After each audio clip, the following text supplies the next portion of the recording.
All right, so what I want to do is show some examples of exactly what I'm talking about.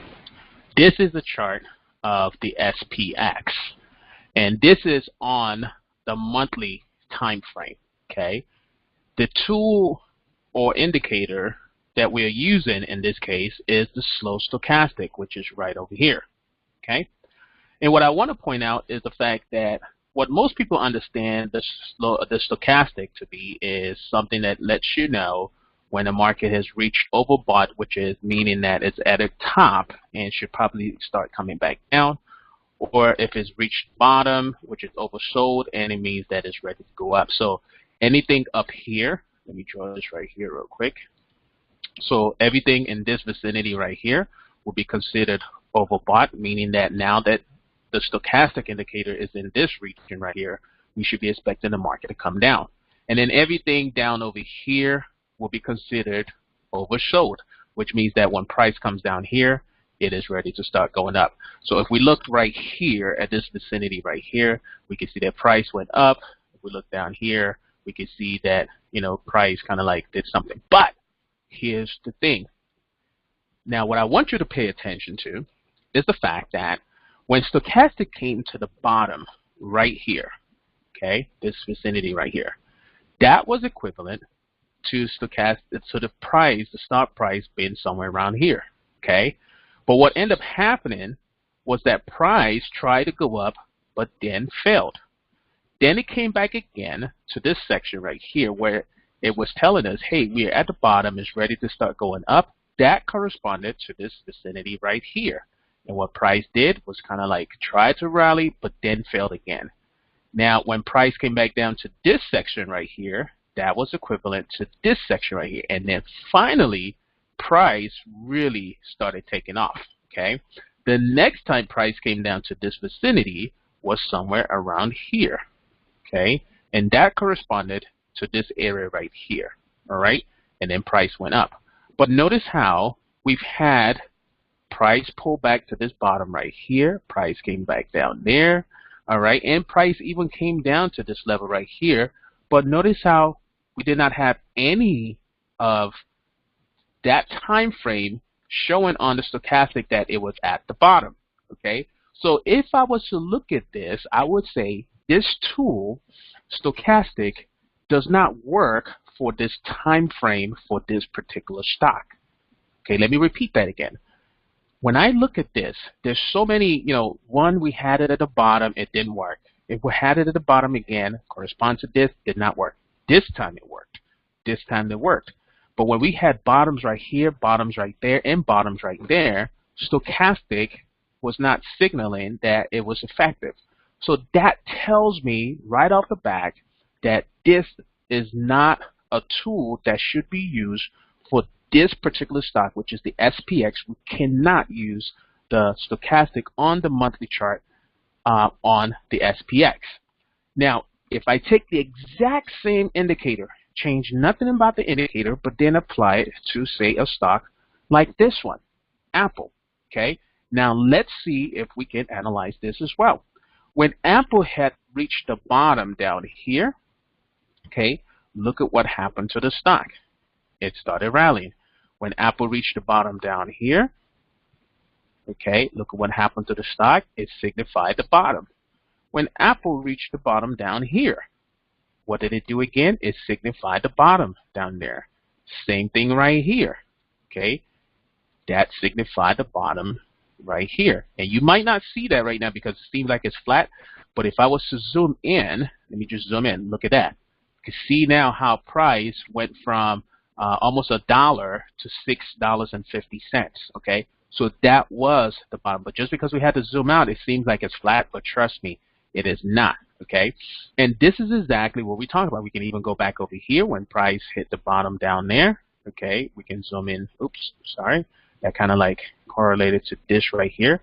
Again, it might not look like it's that much, but even still, look at this, okay? From here to there, price made a slightly, you know, rally, nothing to be too excited about. But the fact of the matter is it went from $1 to almost $2, which is almost double the price, okay? So that's what I'm saying. Now, this is the exact same indicator that we had on the monthly chart as opposed to the SPX, okay, that we just saw earlier. So when I look at these two, I say, you know what? The stochastic indicator on the monthly chart works perfectly well for Apple. Matter of fact, it worked so well when this happened recently back in 2016, around May, June of 2016. This is when I did a video on YouTube, and I told people, I said, now is the time to buy Apple. Why? Because this is one of the best indicators that tells you when Apple's at the bottom and is ready to rally again. And you know, I heard so many people tell me, oh no, Apple is dead. Steve Jobs is no longer controlling Apple. It's Tim Cook, and he can't do a great job just as Steve Jobs did. Or I heard stories about Samsung coming out with better products than Apple, and how the iPads were not selling, how the iPhones were not selling, how the iWatch was a total flop, and all these stories about how they were sitting on too much cash, and on and on and on and on with all the fundamental reasons why Apple could not go higher. And I was telling people, I said, look, the chart is telling us something is about to change in Apple. Okay? Shortly after that, we started hearing Warren Buffett coming out saying that he bought a huge amount of shares in Apple. And so everybody says, oh yeah, it's because Warren Buffett bought it, that's when Apple went up. But regardless of whether it was Warren Buffett or not, the one thing that people like us have is the advantage of being able to read the charts. And this indicator, this tool, was the perfect fit for Apple. Totally uses for the SPX on the monthly chart, but totally perfect for Apple. And that's what I mean by you have to know what tools work for what stock, okay? The same exact indicator did not work on SPX, and so many people have a hard time understanding that. But once you start understanding that and grasping that, it would change the way you trade, okay? And then I have people say, well, how do you know which ones to use? How do you know which ones not to use? That's what we teach in our courses, okay? That's what you get to learn, how to tell which one works from the ones that do not work, okay?